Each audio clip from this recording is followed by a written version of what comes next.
Alhamdulillah wassalatu wassalamu ala Rasulillah wa ala alihi wa ashabihi wa mawala amma ba'du.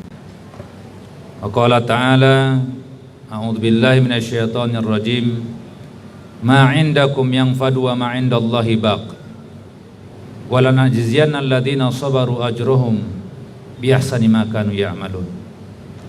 Man amila salihan min dzakarin aw untha wa huwa mu'minun falanuhyiyannahu hayatan thayyibah wa lanajziyannahum ajrahum bi ahsani ma kanu ya'malun.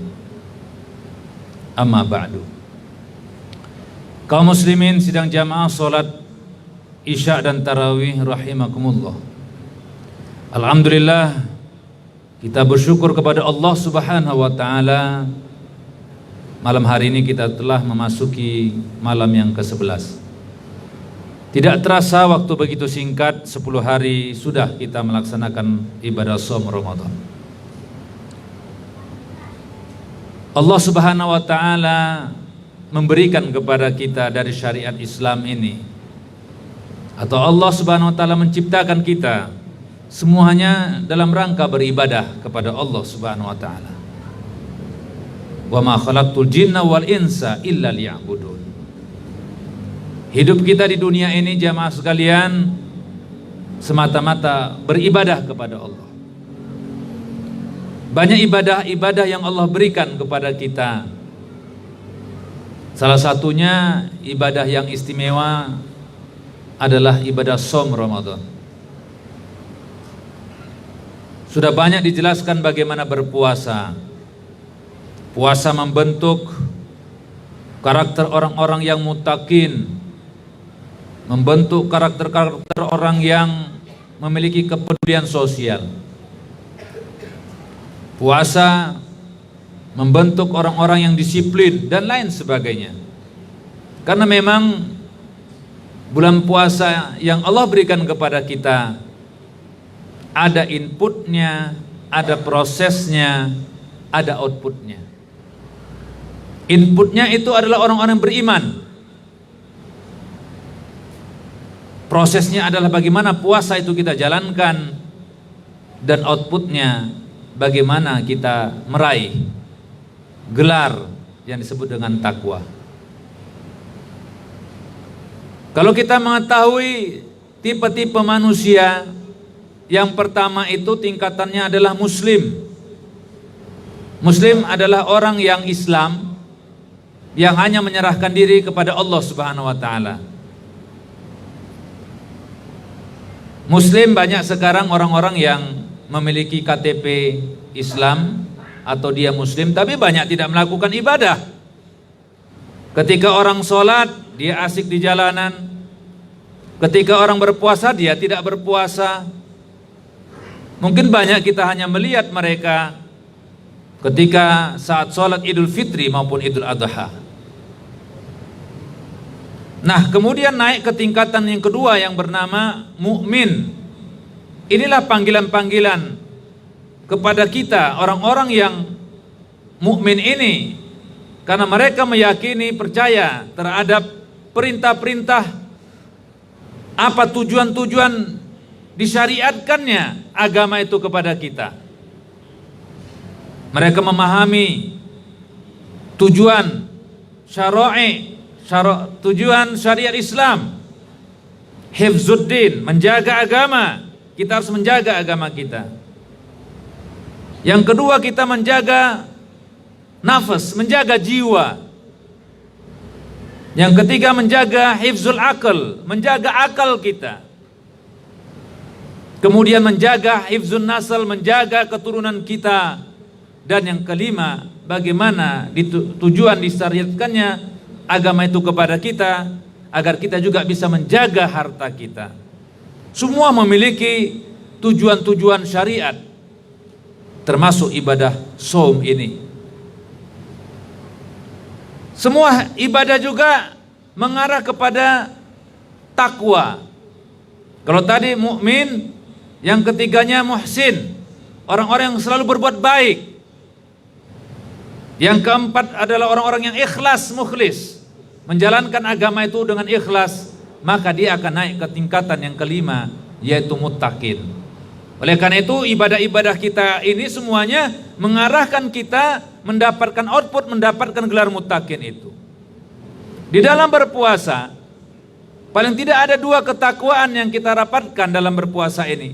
Yang pertama adalah ketakwaan individual. Bagaimana di dalam puasa ini kita alhamdulillah semakin semangat beribadah kepada Allah. Sholatnya, tadarusnya, zikirnya, iktikafnya, membaca Al-Quran dan lain sebagainya. Semangat kita sampai alhamdulillah malam ke-11 ini kita masih semangat ini karena panggilan iman. Apalagi kalau di hari-hari pertama semua masjid hampir semuanya penuh, bahkan tidak ada tempat sampai ke pinggiran-pinggiran. Ini yang pertama. Tapi setelah 10 hari pertama ini kita coba lihat panggilan iman tadi, apakah mereka terus istiqomah menjalankan perintah Allah apakah tidak. Yang kedua, ketakwaan secara sosial. Bagaimana puasa membentuk kita menjadi orang-orang yang memiliki kepedulian sosial, yang senantiasa menjaga hubungan kita sesama manusia. Disinilah puasa mengajarkan kita untuk senantiasa memberikan yang terbaik dari harta kita, menjadi orang yang dermawan, orang-orang yang muhsin, selalu berbuat baik, dengan memberikan makan kepada orang berpuasa, dengan kita bersedekah, dengan membantu orang-orang yang susah, memberi kepada fakir miskin, yang pahalanya akan dilipat gandakan di bulan yang baik ini.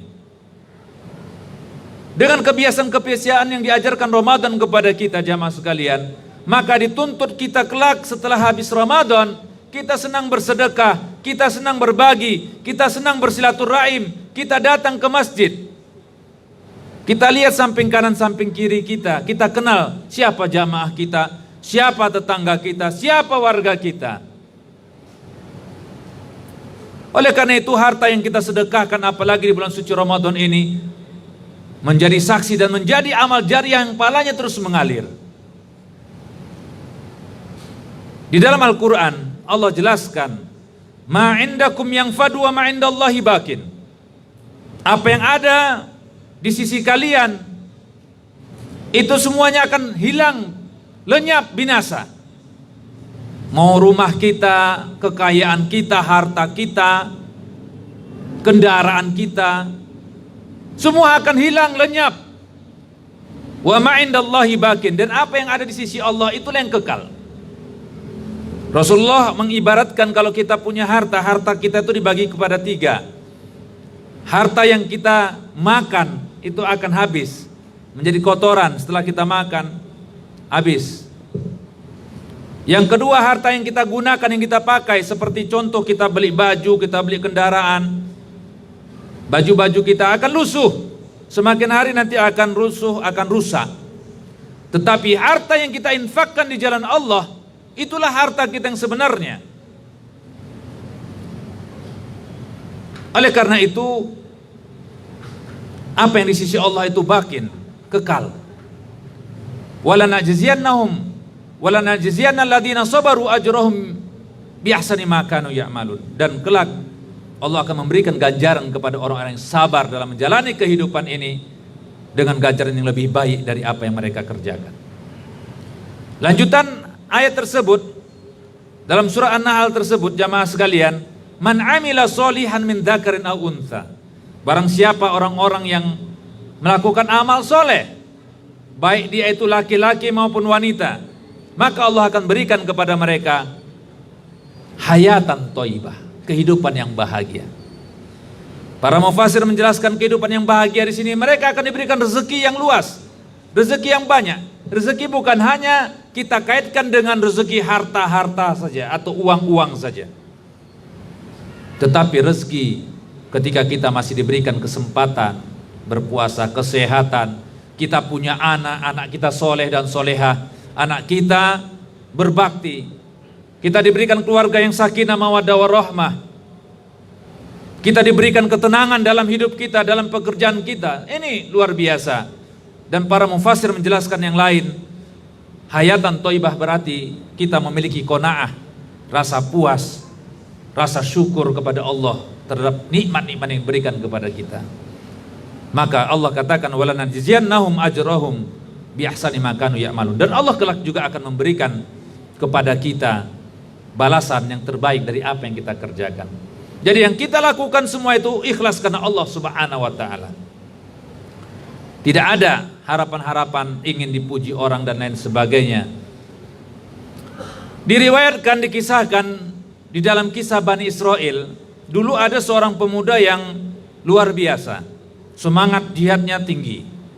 Ketika melihat kemungkaran, ketika melihat kezaliman, dia ingin melakukan perubahan. Lalu dilihatnya ada orang-orang yang menyembah pohon, dia ingin menebang pohon itu. Di hari pertama dia sudah mengambil kapaknya dan memotongnya. Kemudian dia dihalau oleh setan berbentuk manusia. Ditanya, mau apa? Saya mau menebang pohon itu. Sudah, untuk apa kamu nebang-nebang pohon itu? Enggak ada urusannya sama kamu itu. Aku ingin menegakkan syariat, aku ingin agar orang-orang di sekitar kita ini tidak menyekutukan Allah. Lalu dia terus bertekad untuk menebang. Sudah kau, kata setan yang berwujud manusia, sebelum engkau memotong pohon itu, kau hadapi aku. Terjadi pergumulan, terjadi pertengkaran yang menyebabkan kemudian setan kalah. Lalu hari itu dia tidak jadi menebang pohon. Di hari yang kedua dia datang kembali ingin menebang pohon itu. Di hari kedua juga dia hadang oleh setan. Terjadi lagi dialog seperti dialog yang pertama. Terjadi kemudian pertengkaran, juga setan kalah. Lalu setan dengan bujukan dan dia memberikan sesuatu yang membuat si pemuda ini menjadi hatinya berubah. Sudahlah, daripada engkau capek-capek menebang pohon itu, pulang saja engkau. Besok coba kau lihat di bawah kasurmu ada 2 dinar. Kau akan diberikan uang 2 dinar. Gak usah lagi kamu capek-capek menebang pohon itu. Sudahlah, masyarakat di situ sudah biasa menyembah-nyembah pohon. Nah, karena dipikir dengan uang tadi, dengan harta tadi, berubah pikirannya.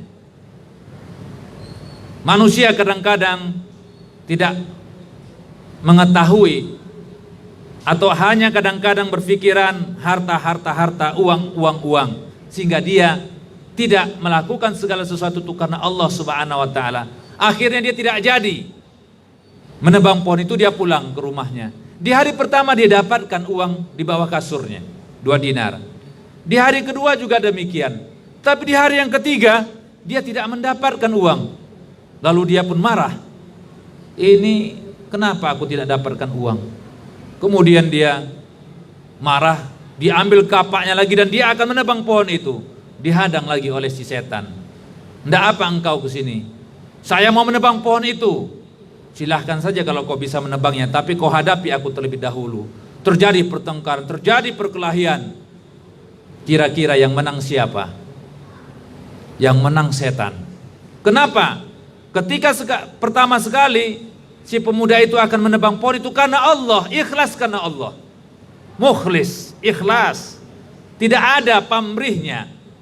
Tetapi ketika di hari ketiga itu dia akan menebang pohon itu, yang dipikirkan, yang ada di benaknya adalah uang. Nah, inilah jamaah sekalian rahmati Allah, bagaimana puasa membentuk kita menjadi orang-orang yang senantiasa ikhlas, senantiasa berbuat kebaikan. Dan itu juga selalu berdoa orang-orang. Di dalam Al-Quran dijelaskan, alladzina yaquluna rabbana amanna faghfir lana dzunubana wa qina adzabannar. Mereka orang-orang yang mengatakan, ya Tuhan kami beriman kepadamu, ampuni dosa-dosa kami, jauhkan kami dari siksa api neraka. Siapa mereka itu? As-sabirin, orang-orang yang sabar. Wasodikin, orang-orang yang jujur. Puasa membentuk orang-orang yang jujur. Wal qanitin, orang-orang yang taat. Wal munfikin, orang-orang senantiasa senang bersedekah. Bahkan sedekah itu bukan hanya orang kaya, orang miskin pun bisa bersedekah. Alladzina yunfikuna fis sarra'i wad dharra wal kaziminal ghaiz wal 'afina 'anil nas wallahu yuhibbul muhsinin. Yaitu orang-orang baik dalam kondisi dia lapang maupun dalam kondisi susah, dia senang bersedekah, apalagi di bulan suci Ramadan. Ittaqu walau bisyaqi tamrah. Takutlah engkau meskipun engkau hanya memberikan sebutir kurma. Apa selanjutnya? Wal mufikin, dan yang terakhir wal mustaghfirina bil ashar. Mereka adalah orang-orang yang senantiasa beristighfar di waktu sahur. Nah, jamaah sekalian rahmati Allah, untuk itu puasa yang kita jalani ini membentuk karakter orang-orang yang memiliki kepedulian sosial, menjadi orang-orang yang muhsin, berbuat baik kepada sesama. Mari kita tingkatkan amal-amal soleh kita di bulan Ramadan ini, tidak hanya dengan puasanya, tapi juga dengan qiyamnya dan dengan sedekahnya. Karena afdhalus shadaqah, sebaik-baik sedekah di bulan adalah sebaik-baik sedekah itu adalah di bulan Ramadan. Demikian, mudah-mudahan Allah senantiasa memberkahi dan menerima amal ibadah kita. Semoga kita semuanya menjadi orang-orang yang muhsinin. Wabillahi taufiq wal hidayah. Aqulu lakum wassalamualaikum warahmatullahi wabarakatuh.